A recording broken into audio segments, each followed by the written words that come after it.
네, 클라우드 스토리지 활용 방안에 대해서 제가 설명을 좀 드렸고요. 이번에는 그 랜섬웨어 위험을 완화하는 방법. 제가 어저께도 이제 인터넷 뉴스를 보다가 그 보안 뉴스를 봤는데요. 네. 국내 기업 두 곳이 음. 랜섬이 피해를 입었다라는 뉴스가 진짜 떴어요. 한 5, 6년 됐나요? 진짜 끊이질 않는 것 같아요. 없어지질 않아요, 진짜. 못 없을 것 같아요, 네. 절대로. 사실 그 피해 사례도 사실 이제 코로나19 이전에는 피해 사례가 좀 적었으나 네.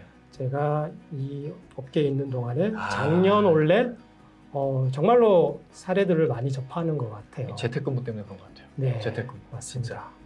그러기도 하고 네. 사실 또 다양한 랜섬웨어가 활발하게 그 활동을 할 수밖에 없는 그런 여건들이 만들어진 부분들이 분명히 있다라고 보고 있습니다. 그러면 네. 사실 아까도 설명을 드렸지만 사실 뭐 라지 엔터프라이즈나 엔터프라이즈 고객사들은 사실 잘 뭐 이미 준비 잘 돼 해놓으셨겠죠. 있어요. 네. 잘 돼 있는데 네. 우리가 그 터진 고객사들 보면 약간 애매한 고객사들이에요. 제조인데 좀 그러니까요. 애매한 고객사들. 네, 규모는 어느 정도 큰데 대기업까지는 아니고 네, 맞습니다. 근데 백업이 되어 있기는 한데 뭔가 보안도 되어 있긴 한데 뭔가 좀 부족해. 보면은 매출도 뭐 몇천억씩 하고 네. 회사 인력도 사실 뭐 몇백 명에서 몇천 명까지 되는 그런 고객사들인데 사실 매출에만 급급했지 사실 본인의 인프라에 대해서는 사실 신경을 못 썼던 부분이 분명히 있을 것 같아요. 네네. 그래서 그런 고객사들한테 뭐 지금 여기 이제 보시는 것처럼 이런 방법이 가장 그 랜섬웨어의 효과적인 방법이라고 설명을 하게 되면 이게 다 뭐야? 처음 접하시는 단어들이 너무 많을 것 같은데요. 예, 뭐 저도 이제 컨설팅하면 사실 이렇게도 해야 되고 저렇게 해야 되고 이 경우 사실 다 아는 내용들입니다. 3위를 해야 되고요, 에어갭 해야 되시고요, 에어갭 하는 데는 테이프 장비 반드시 있어야 되고요. 아는데 어떻게? 근데 이거 알지만 더 자주 배급해야 되고요. 현실적으로 이게 어렵잖아요. 현실적으로 그러다 보니까 좀 그래도 뭐 안 걸리신 고객사 같은 거 그래도 싸고 좋은 거 그러니까요. 일단 쓰다 보면 문제가 발생을 하게 되고. 그래서 사실 이거 장표를 적으면서 야 이거 효과적인 찾아보면은 그 뭐 랜섬웨어를 대응하는 백업 방법 10가지, 5가지 많이 있더라고요.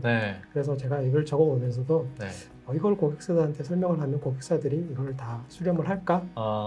수렴한 고객사들은 있겠지만 제가 설명을 드려서 지금 랜섬웨어에 좀 불안해하신 고객사들은 사실 이 부분은 아닌 것 같다. 그걸 좀 설명을 드리고 싶었어요. 그러면은 사실 저도 아까 설명드렸던 것처럼 궁금한 게 그 고객사들은 피해를 입은 고객사들은 그 몸값을 지불했을까? 백업 데이터가 있지 않았을까? 아니면 어떤 뭔가 대책이 있었겠죠. 어떤 백업 장비를 사용했을까?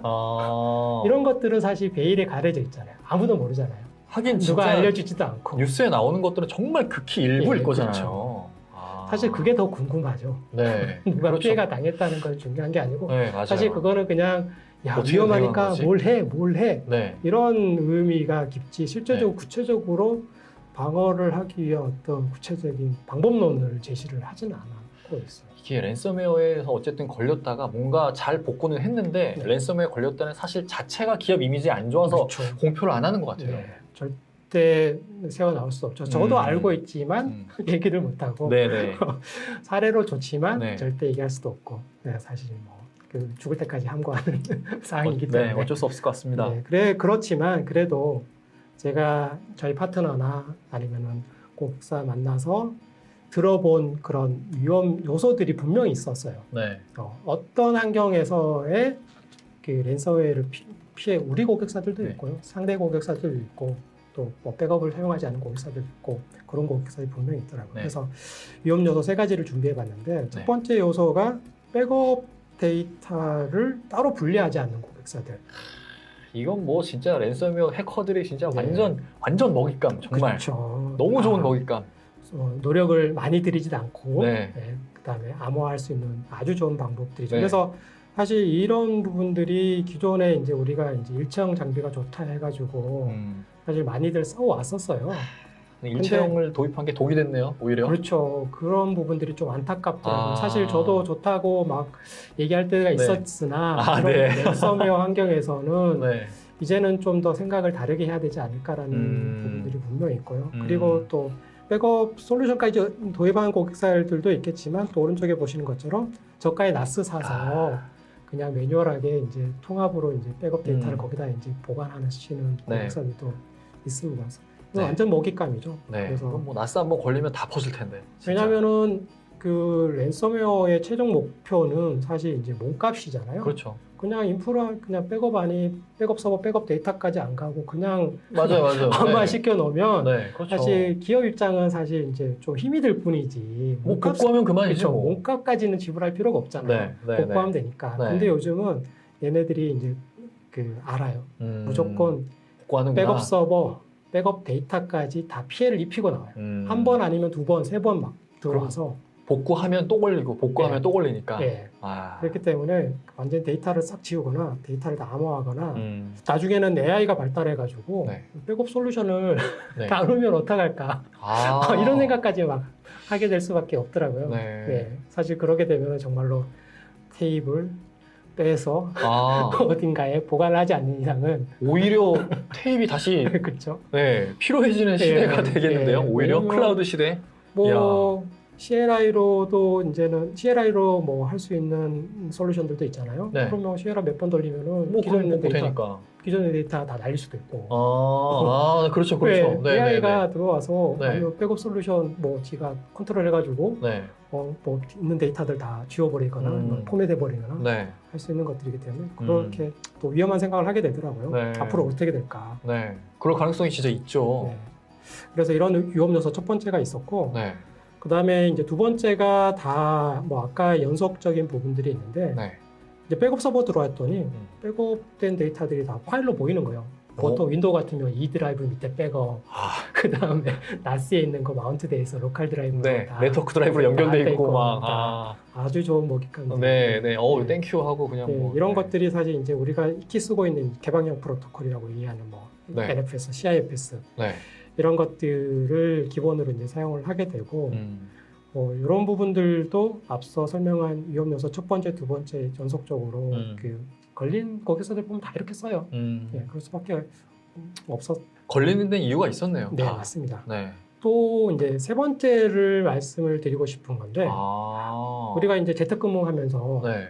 뭐 재택근무하면 리눅스 안 쓰잖아요. 그렇죠. 다 뭐, 윈도우. 다 윈도우죠. 네. 그러니까 공격 포인트가 사실 윈도우. 이제 외부로 다 또 빠져나와 있고 그다음에 윈도우를 통해서 또 윈도우로 갈 수 있는 부분들이 더 쉬워졌고 그러다 보니까 사실 또 인프라에 윈도우가 또 사실 더 많기 때문에 네. 랜섬웨어 걸릴 확률이 더 높다라고 훨씬 더 얘기를 높고. 하지만 네.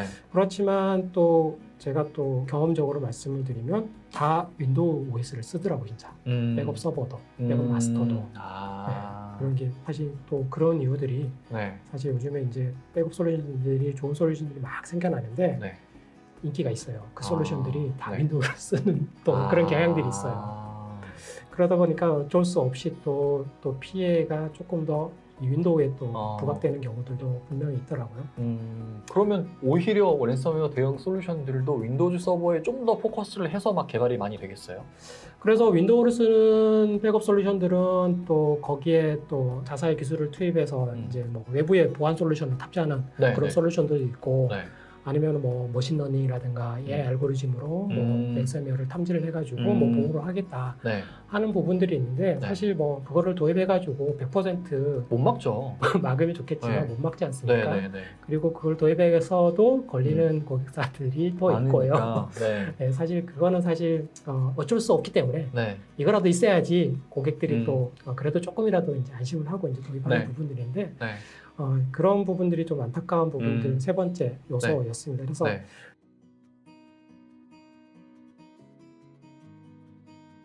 이런 것들을 그 완벽하게 해결할 수 있는 부분은 사실 이제 그 격리된 환경을 만드는 부분들인데 우리가 이렇게 잘 알고 있습니다.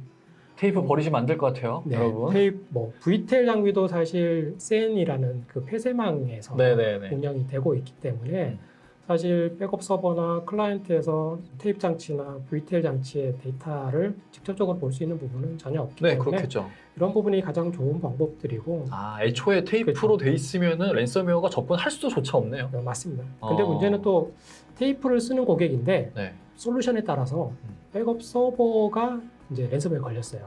아. 근데 이 테이프에 든 데이터를 복구를 못하는 그런 솔루션도 또 있더라고요. 그렇기 때문에 네. 테이프 완벽하다라고 볼 수는 없겠지만 그나마 이게 격리를 하는데 회색망을 만들고 그 다음에 레이어를 두는 데 있어서는 테이프 장치는 반드시 이제 필요한 부분들이고 요즘은 다 테이프 장치만 가지고도 복구를 다 할 수 있는 솔루션들이 있기 때문에 그래서 이렇게 사용하신 데는 이제 사실 큰 기업들은 다 사용을 하고 있어요. 네, 이게 가장 좋기 때문에 또 대용량의 데이터를 또 빨리 받을 수 있는 그런 인프라이기 때문에 근데 사실 뭐 그렇게 갖출 수가 없지 않습니까? 그렇다고 이제 와서 테이프를 다시 도입하는 것도 웃기잖아요. 그렇죠. 너 왜 테이프 장치 좋은 솔루션 많은데 디스크로 백업할 수 있는 솔루션이 많은데 그래서 뭐 운영에 어려움도 있고요. 그래서 클라우드 스토리지를 써야 되는구나. 뭐 이런 부분들 때문에 클라우드 스토리지로 또 가는 것도 정답일 수도 있고 또 아까 설명드렸던 그 위험 요소들을 미리 줄이고 사용하시는 것들을 얘기를 하고 있습니다. 그래서 데폴트 플러스가 아까 그 보셨던 그 세 가지 위험 요소를 좀 완화할 수 있는 부분들로 사실 만들어져 있습니다. 그렇게 보시면 될 것 같고요. 그래서 첫 번째 방법은 리눅스 OS를 사용하라. 그 백업 서버에. 그렇죠. 왜냐하면 사실 뭐 리눅스면 뭐 다 안전해 그건 아니지만 그래도 위험성이 훨씬 적다라는 거. 제가 뭐 계속 경험을 얘기하지만 이때까지 그 랜섬웨어 작년 원래 그 랜섬웨어 걸린 고객사들의 백업의 어떤 그 자원을 봤을 때 다 윈도우 일단 윈도우였습니다. 일단은 뭐 모르겠습니다. 제가 해커는 안 해봐서 모르겠지만 윈도우를 공격하기 쉬운 것 같아요. 그런 것 같습니다. 그래서 그 리눅스에 운영되는 것만으로도 좀 차별점을 가지고 있을 것 같고요.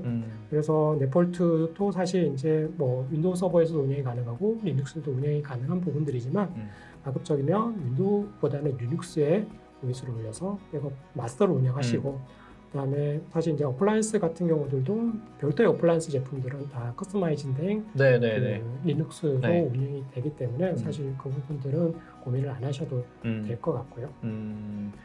퀘스트 네폴트도 윈도우즈 서버에서도 되고 리눅스에도 되지만 어찌됐든 해커들의 타겟이 윈도우즈 서버 쪽으로 좀 더 초점이 맞춰져 있으니 위험을 조금이라도 덜기 위해서 리눅스에서 돌아가는 백업 솔루션을 사용해라. 알겠습니다. 두 번째 완화 방법인데요. 백업 저장소를 이제 완벽하게 분리하는 것들. 사실 랜섬웨어와 싸움을 하기 위해서는 많은 성을 쌓는 게 좋죠. 그래도 백업 서버가 뚫리면 그래도 백업 데이터는 또 다른 위치에 있다 그러면 그것 또한 사실 이제 완화하는 방법 중에 하나인데 앞서 설명드렸던 것처럼 백업 서버가 있으면 백업 서버에서 백업된 데이터를 다 볼 수가 있다는 부분들. 그 부분들을 일단은 그 분리를 시켜야 되는 게 맞다라고 보고 있습니다. 그래서 저희도 이제 그 네폴트 백업 서버를 따로 두고 그 다음에 코어스토어는 백업 저장소로 별도로 둬서 운영을 하는 부분들을 앞으로 뭐 지금도 그렇지만 랜섬웨어를 대비하고자 하는 고객사한테는 이런 식으로 제안을 하는 게 맞고 이렇게 또 고객사들도 별도로 분리를 해서 도입을 하고자 하는 고객사들도 있습니다. 이게 3티어 아키텍처인 거죠? 3티어는 아니고 예전에는 사실 3티어가 맞았었고요. 왜냐하면은 네트워크 백업에 미디어 서버를 통해서 그 분산을 하고자 하는 경우들이 있었는데요. 지금 저희 이 아키텍처는 백업 서버는 단순히 그냥 매니지먼트만 하게 되고 마스터 서버 역할을 기존처럼 하고 백업 데이터들은 클라이언트에서 백업 어플라이언스로 직접 보내주는 역할들을 해요. 그럼 관리를 어떻게 해요?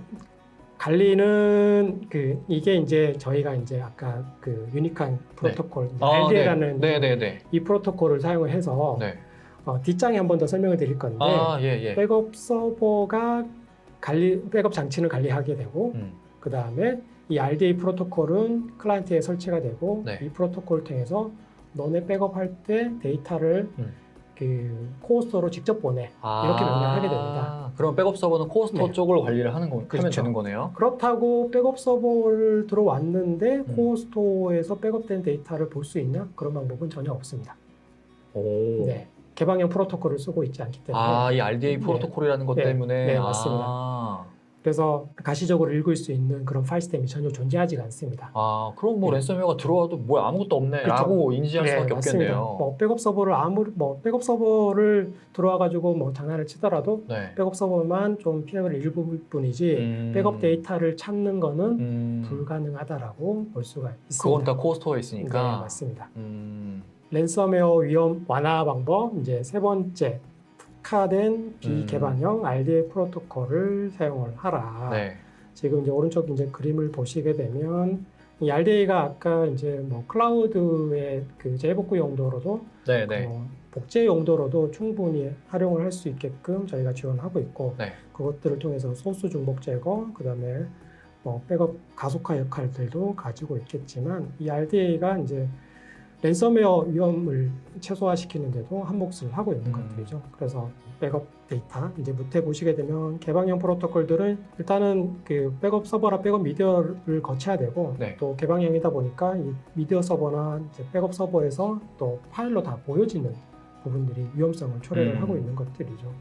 그런데 RDA 프로토콜은 그냥 단순히 저희가 비개방형 프로토콜을 통해 가지고 네. 백업 장치로 이제 바로 보내는 역할을 하게 됩니다. 그래서 이렇게 사용을 하시게 되면은 기존 네트워크의 어떤 백업 서버로 몰리는 이런 그 자원의 분산되겠네요. 분산도 당연히 할 수가 네. 있는 부분들이고 네, 네.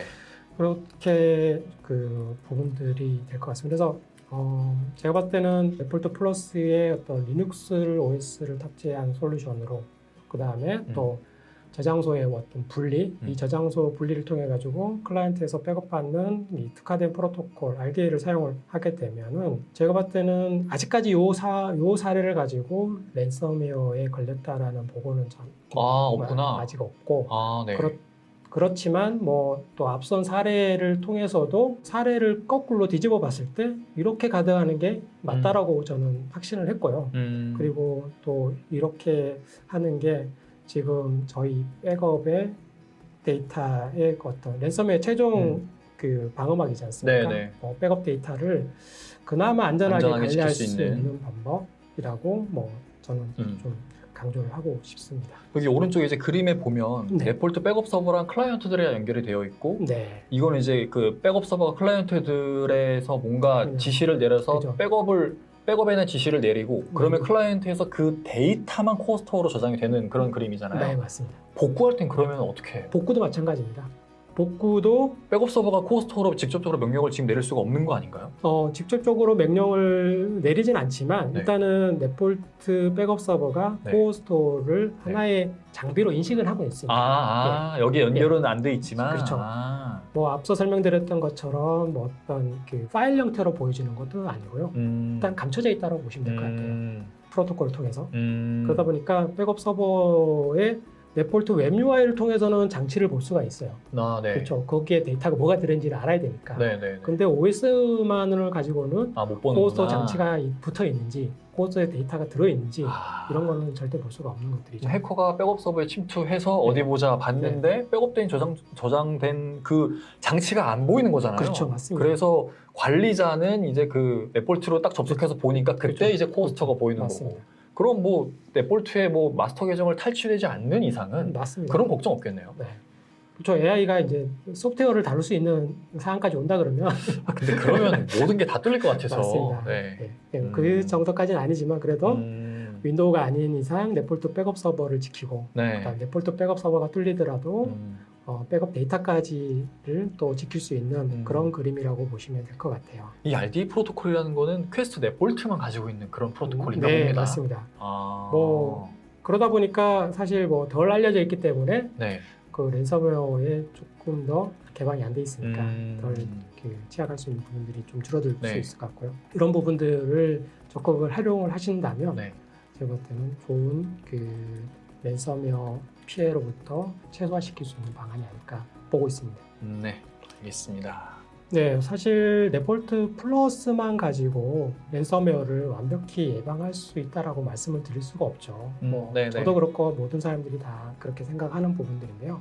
그래서 랜섬웨어 피해 최소를 위해서는 첫 번째 이제 사용자부터 백업 솔루션까지 완벽한 그 계층적 방어를 통해서만 랜섬웨어 피해를 최소화할 수 있는 부분들을 다시 한번 상기시켜 드리고자 네. 이 장표를 준비를 했고요. 네. 그래서 뭐 굳이 제가 설명을 드리지 않아도 다 잘 알 수 있는 부분들입니다. 사실 저희 회사에서도 저는 아니지만 다른 이제 직원이 이제 메일 온 거를 딱 클릭을 했더니 네.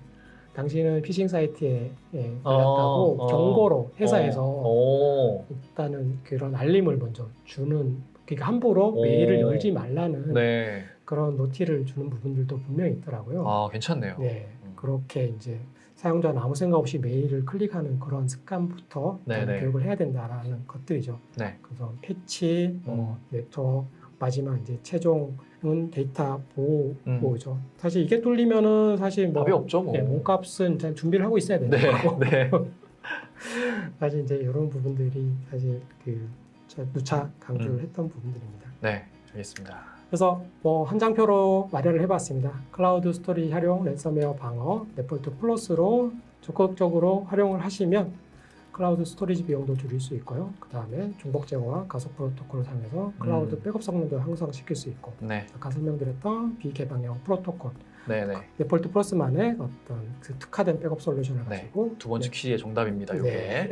랜섬웨어를 예방할 수 있는 부분들. 사실 이런 그 네폴트 플러스가 지금 DCIG라고 조사하는 기관들 있지 않습니까? 여기서 이제 SCM이 이런 시장에 상위 5개 중에 하나. 랜섬웨어 방지 솔루션 상위 5개 솔루션 중에 하나로 선정이 됐다는 것도 조금 알려드리면 좋을 것 같아요. 검증됐다는 얘기네요. 네, 맞습니다. 검증이 됐죠. 여기 사실 보니까 한 50개 업체를 모집해가지고 그 중에 17개만 통과가 됐고, 네. 17개 중에 그 상위 5개 업체 중에 저희가 이제 들어가 있으니까 검증은 됐으니까 사실 뭐 제가 얘기하지 않더라도 네.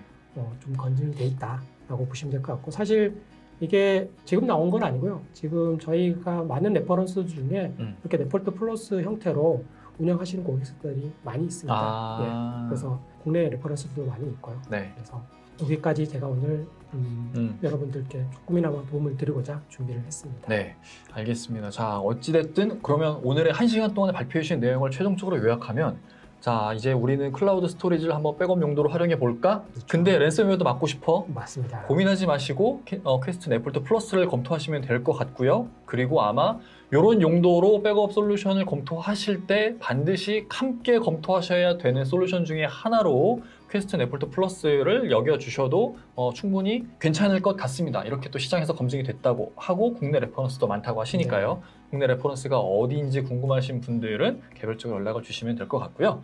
그러면 저희가 준비한 자료는 여기까지고요. 끝까지 시청해 주셔서 정말 감사드립니다. 저희는 이만 물러가겠습니다. 감사합니다.